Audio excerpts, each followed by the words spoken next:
In a recent column, I discussed how to calculate the adjusted cost base of securities.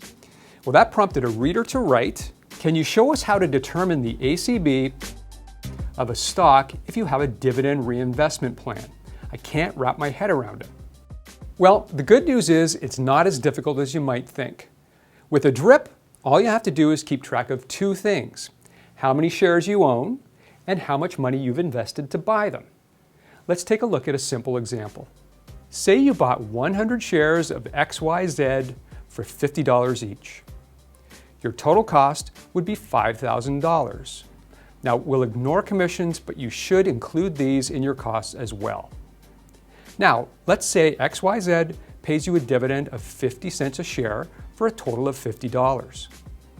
The DRIP is going to reinvest all of that money in new shares, so that $50 will be added to your cost. Now let's assume that the price of XYZ moves up to $55 a share. You would therefore acquire about 0.91 new shares. We're assuming here that your DRIP allows fractional share purchases. As time goes on, every time you reinvest a dividend, two things will happen. You will add money to your total cost, and you will add to the number of shares you own. I just threw in some hypothetical numbers here to illustrate. Now, as long as you keep a record of all your share purchases, calculating your ACB per share is relatively easy. Returning to the example, your total cost is the initial $5,000 invested plus the total value of the dividends reinvested, which in this case works out to a total of about $5,151.